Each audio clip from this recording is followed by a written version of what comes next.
Hey, movie fans. I saw Spider Man Brand New Day at the theaters this past Thursday. I was really excited for this movie. I loved the previous Tom Holland Spider Man trilogy. And Tom Holland, for me, along with Tom Maguire, are my favorite Spider Man slash Peter Parkers in live action.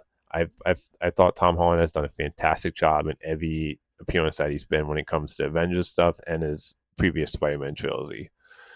I thought this was another fantastic, great Tom Holland Spider Man movie. Let me get out of the way the negatives first. And there's only three negatives I have and no more nitpicks. One nitpick I had is that the actor who was cast to play MJ's new love interest in this movie, he's only in a brief scene in this film, and I felt like that actor was kind of wasted. Like I felt like his character doesn't really have a point in the movie. So like for me, it's a nitpick. It's one of those things where I was like, I haven't seen too much of that actor and stuff. I just wish they used him a little bit more in this movie. He's really only there for like a second in the film in just one brief scene. So I just felt like his actor. I feel like that actor was just kind of wasted in this movie. And again, that's more of a nitpick. The other two nitpicks I had was Tombstone, where he's a classic Spider-Man villain. He's really only in one brief scene in this movie when they show Spider-Man that he's been fighting all these villains and cleaning up New York. You only see Tombstone for a brief second.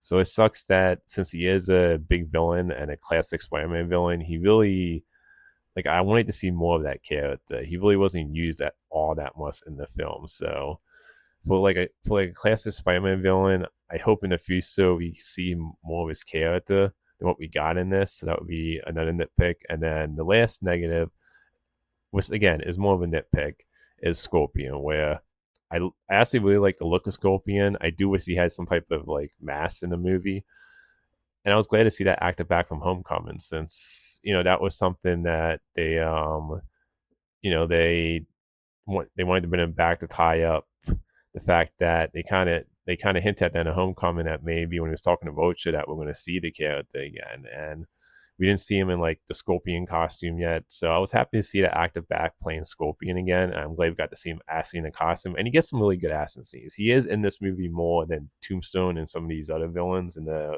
montage beginning of the movie. I still wish though we got to see Scorpion be either like a main villain or like I would say he's a secondary villain in this. I just wish we got to see him be more of a villain in this when it comes to his screen time. He's in this like a decent amount. I hope in the future we get to see him as like the main villain in a Spider-Man movie because like I said, it was really good to see that actor back to play Scorpion again and to actually see him get a chance to be in a Scorpion costume. I just wish Scorpion I would like to have seen Scorpion be a main villain in this, or at some point a main villain in a Spider-Man movie, since he is such a classic villain, and we waited so long to see that character come back and for him to be in a Scorpion costume finally. I just wanted to see Scorpion. I wanted to see more Scorpion in this movie. Again, it's a nitpick, and the reason I call those two nitpicks, and now we get into all the things I love about this movie, is because even though Tombstone is only in a brief scene in this movie and Scorpion isn't really the main villain in this movie, the main villain we got in this movie I thought was great. So I'm going to spoil this. If you haven't seen the movie, stop the video now. And I wouldn't call this like a big spoiler because I think this has been pretty obvious in in the marketing and the theories people had about who this actress from Stranger Things was playing. So I don't really count this as a big spoiler because I feel like everybody knew she was playing this specific character. So the character she is playing that everybody predicted is Jean Grey. She is playing Jean Grey in this movie. She's the main villain of the movie. And that's why I don't have a problem with Scorpion not being a main villain, like too much of a big problem, or Tombstone being like briefly in this movie because when it comes to Jean Grey as a main threat in this movie, I thought she was a great villain in this movie. And I don't have a problem with the fact that you have a Jean Grey where she starts off kind of bad because by the end of the movie, you see that she is kind of going to go towards more of a good like a heroic hero route at the end of the movie. And I really love the Joni in this movie, her character, and how it kind of connects to what Tom Holland Spider Man is going through. And I thought she gave like a great emotional performance in this movie, and I love that idea of because I know some people were like, well, that's kind of weird when people were predicting that she was Jean Grey, that you're going to introduce Jean Grey in a Spider-Man movie. I don't have a problem with that personally.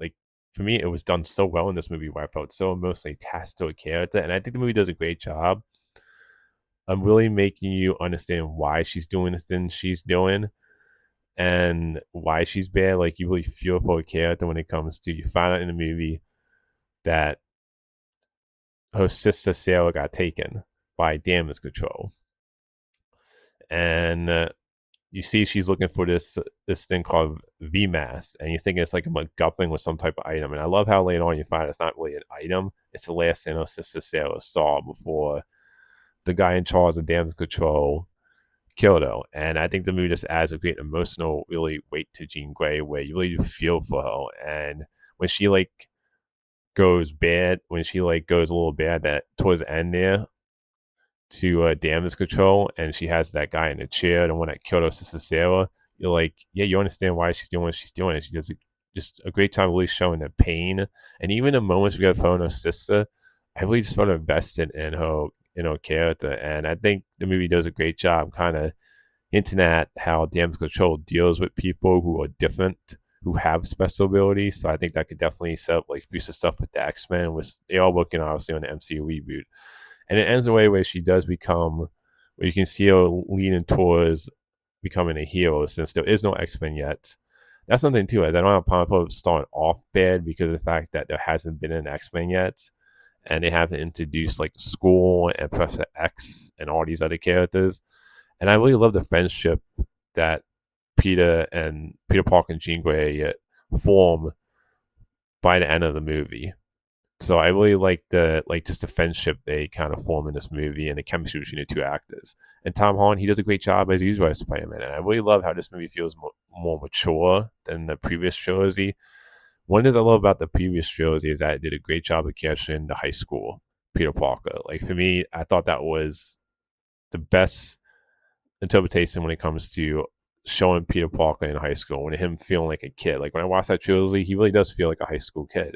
And I love how with this Peter Parker, since it's 4 years after No Way Home, and they basically skip the college stuff in this movie where he's a young adult. He has his own apartment and he's full-time Spider-Man. The movie does a great job of giving you a more mature Peter Parker who's not a kid anymore. He's not in high school anymore. And the movie does a great job of showing how he's grown up, this Peter Parker. You still have some fun moments with the character though, which I love the fact they still keep Spider-Man's witty humor in this movie when it comes to some of the action scenes. And the action scenes I think are fantastic in this movie. Like I love how, because Peter Parker's feeling lonely and stressed, I love how that affects like the DNA in his body of the spider attributes, where you see him like in certain shots of trailers, eyes going black, and you see him losing control of his powers. And it kind of reminded me a little bit of Spider-Man 2, Tom McGuire's Spider-Man 2, where it's really the thing that's affecting him is the stress and him feeling alone and him realizing he doesn't have to do this alone. So I love that. And I also love how this movie deals with the consequences of No Way Home, of MJ and Ned not remembering Peter Parker, and how much it's hurt him, like just him like checking up on him and having to push him out of his life. Like this movie does a great job of showing the consequences of that. And I also love how later on, even when MJ finds the letter that Peter was originally going to give to her at the end of No Way Home, and she says, I understand why you love this girl. I can understand why she loved you. I don't love you though, and I love that. I love that fact because it shows that even though she finds out the truth, that she doesn't have, since she doesn't have those memories, she just doesn't feel that way about Peter Parker. Even though even though she is that character. At the same time, though, she doesn't feel those feelings because she doesn't have those memories. And I love that. I love how it doesn't undo the sacrifice Peter made, having to keep MJ safe, and having her not know like deciding not to tell her what happened. So even when she finds the letter and she finds out the truth, she doesn't have those feelings for him because she doesn't remember loving him. So I love the fact it doesn't undo those consequences. There is two hints in this movie, though. I do think at the end, when Jean Grey uses her power on the city, and you see like this energy field going into the city and people frozen. There is a moment where you see when Peter stops Jean Grey, and then you see a shot of MJ looking like she's crying, and I'm thinking maybe in that moment, that energy field maybe got MJ's memories back. You also see her hold on to the necklace which Peter gave to her and fall from home in the last scene of the movie. So I do think there's a hint in those two scenes that maybe Michelle, the Michelle Jones character, whose nickname is MJ, that maybe she is getting those memories back, and she has a little bit of feelings there still for Peter at the end. So I do think there's a chance you could see those characters get back together in the future, because I think those two scenes could hint with her holding the necklace at the end that was given from Peter and Fall from Home. And in fact, you see that moment beforehand where it's her and Ned in a scene after Jean Grey's force field, its energy field is taken care of from the city. You see that she looks like she's been crying, that maybe she got her memories back. So I do think there's a chance in the future that this might not be the last time, in my opinion, we see the Michelle Jones character.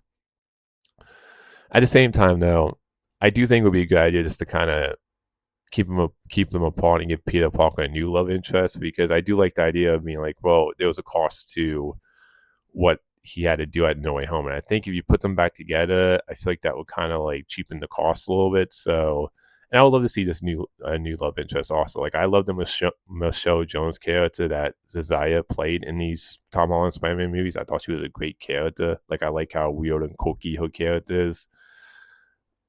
I do like the fact though of the idea that it's kind of like, like in life where these people that you knew in high school, sometimes you don't stay friends with those people, or the girlfriend that you loved in high school, you're not maybe with that girl after high school. So I hope in the future they don't put them back together, and maybe you just put her back kind of like she's a friend to Peter Parker. I do think those two scenes though do hint that maybe she is getting a memory, she maybe got her memories back, and she has some feelings there still for Peter.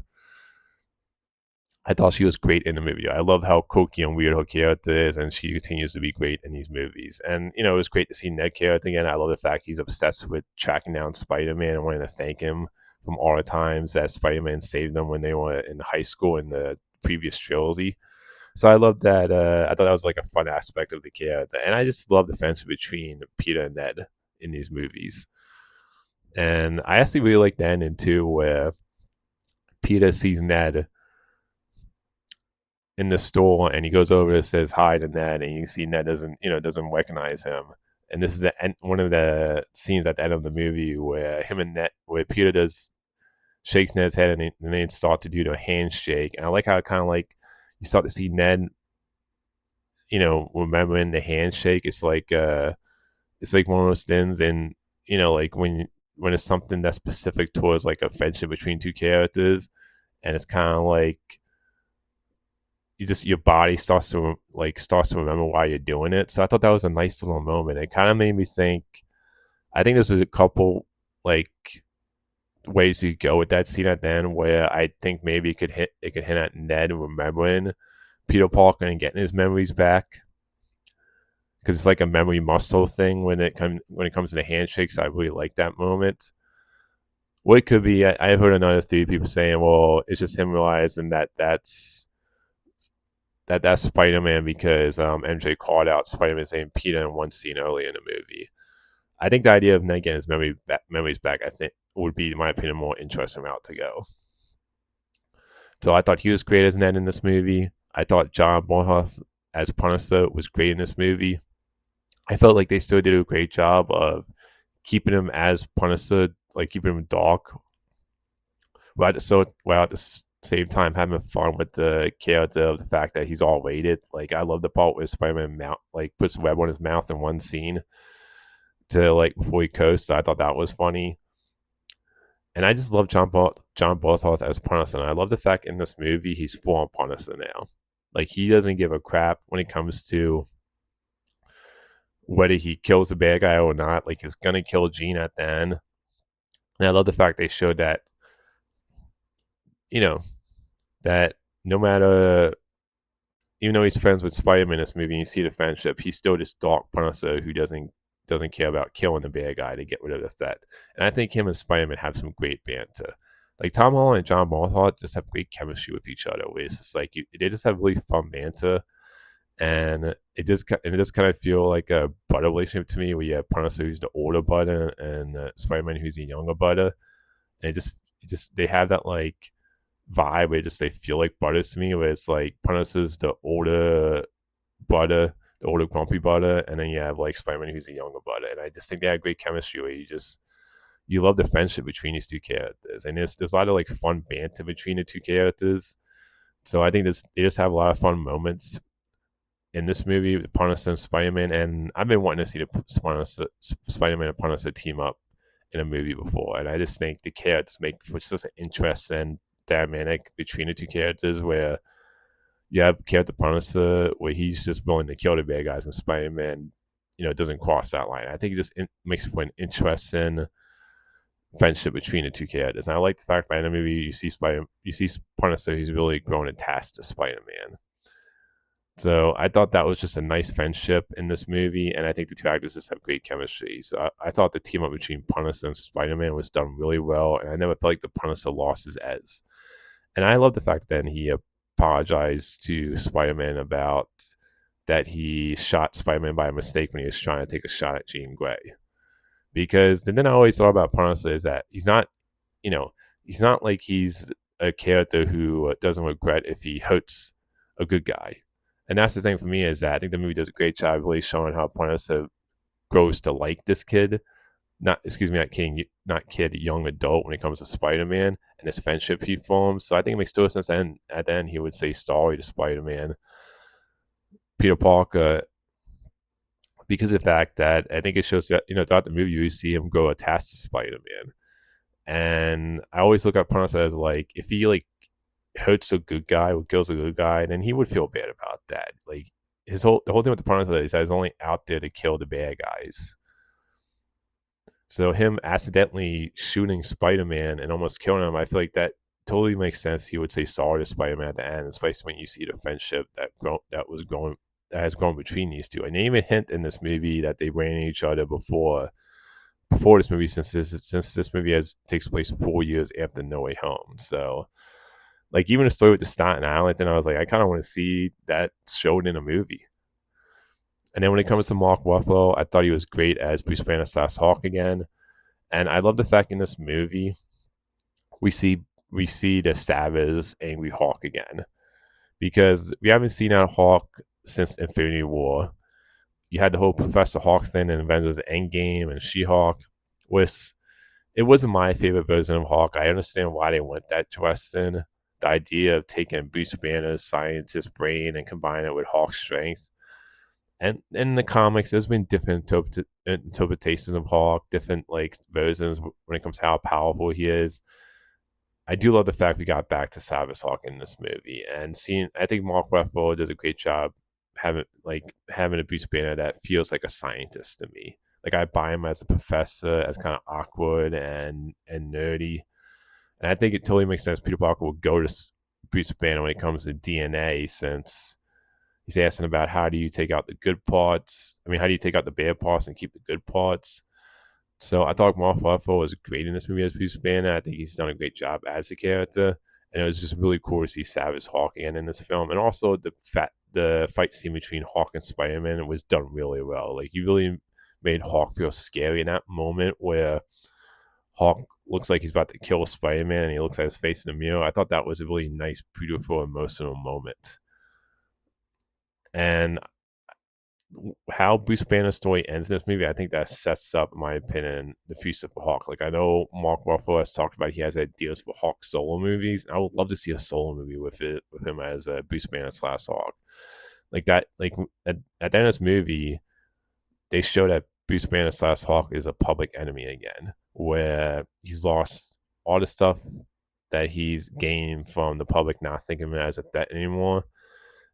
And you can see it ends with the fact when he's like taken to the hospital and asking if he's hurt anybody, and then he's talking about Bruce Banner. I do think this sets up definitely the future of Hawk, where he's back to like a public enemy again, where he's a threat again. So I love the fact we got to see a Savage Hawk. I thought the fight scene was great. I thought Hawk looked really great in this movie. He looked like just how Hawk really looked strong and just like big in this movie. He really felt like a threat again. So I loved seeing that with the Hawk character.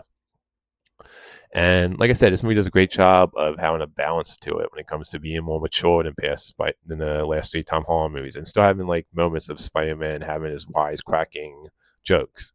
It has that great balance of being funny while being serious.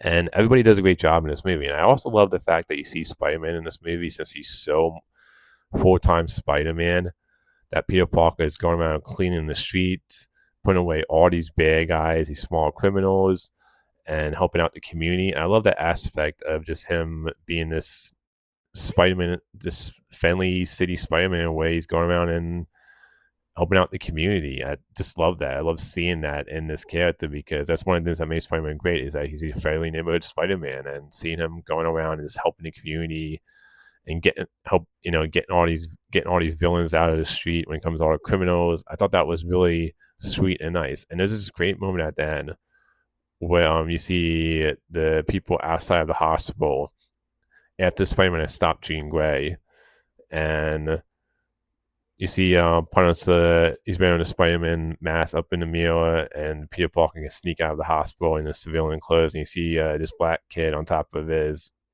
parent shooting webs out, and Peter shooting webs towards him when it comes to doing the web thing with the fingers.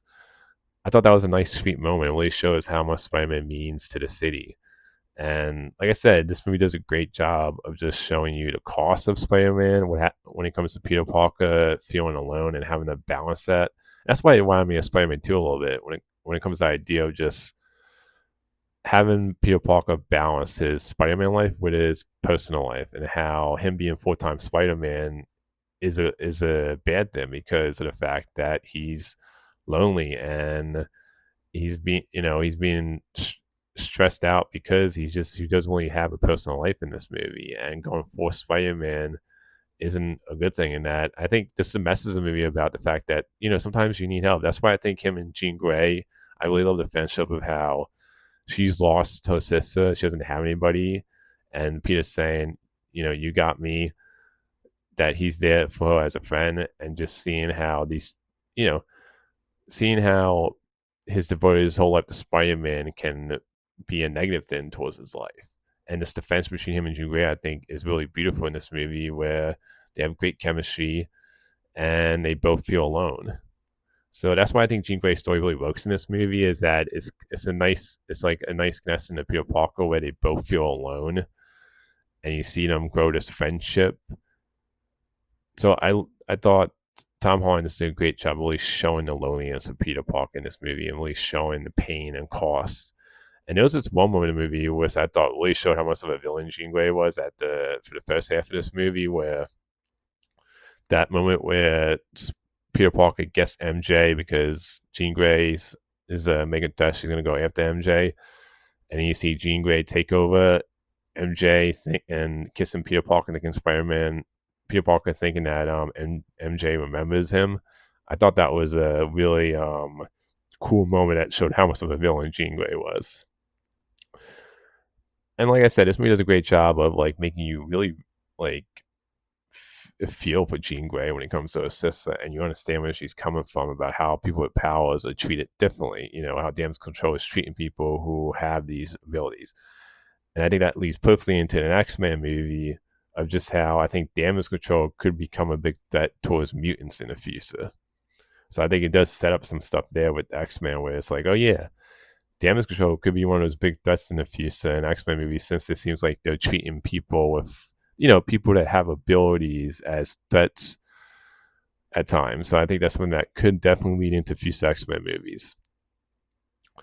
So overall, I thought the whole cast did a fantastic job in this. I thought this movie had a great balance with its tone when it comes to being mature, serious, and at the same time being fun. Tom Holland gives an emotional performance in this, where you really just feel bad for his character and how much he has to sacrifice to be Spider-Man, and how much of a negative effect it can have in your life when he's just being Spider-Man all the time and he doesn't really have a personal life. And it just reminds me so much of Spider-Man 2, because the thing that makes Spider-Man to me great is Peter Parker. It's like the same thing I say about Superman is Clark Kent. It's like, to me, the human side of these heroes that makes them relatable, and it makes Peter Parker relatable, and that's the side that makes Spider-Man relatable, is the Peter Parker side. I also love seeing Aunt May in this movie. Like, one of my favorite scenes later on is Aunt May, when Jean Grey goes into Peter Parker's head and she sees Aunt May talking to Peter Parker, and then it switches to Jean Grey being the person Aunt May is talking to in that moment. I thought that was a great emotional moment too, and I thought she was great as Aunt May again, and it was just really good to see her character again. Like, I loved her as Aunt May in these Tom Holland Spider-Man movies, so it was nice to see her character back, because for me, she's done a great job as Aunt May. So I thought she was great in this movie. It had a great villain with Jean Grey. I love how it ends with where you can see her becoming a hero in the future, and I also think this could connect to, in a future storyline, if they ever did a Dark Phoenix storyline, you can see that Jean Grey kind of does have a little bit bad in her. So, because I know, like, some people were kind of weirded out by the idea of Jean Grey being a main villain, but the thing with me, I remember, was that she hasn't joined the X-Men yet in this movie. The X-Men don't exist yet. So she hasn't found that family. And when you think about Jean Grey, at some point in the X-Men storylines, when she becomes Dark Phoenix, she does go bad. So it's not like Jean Grey hasn't been a villain before in X-Men stories when she's gone Dark Phoenix. And the X-Men, they don't exist in this world, so it makes total sense for me that this is a Jean Grey who hasn't found that family yet, who hasn't found people like Ko to relate to when it comes to people with special abilities who are born different.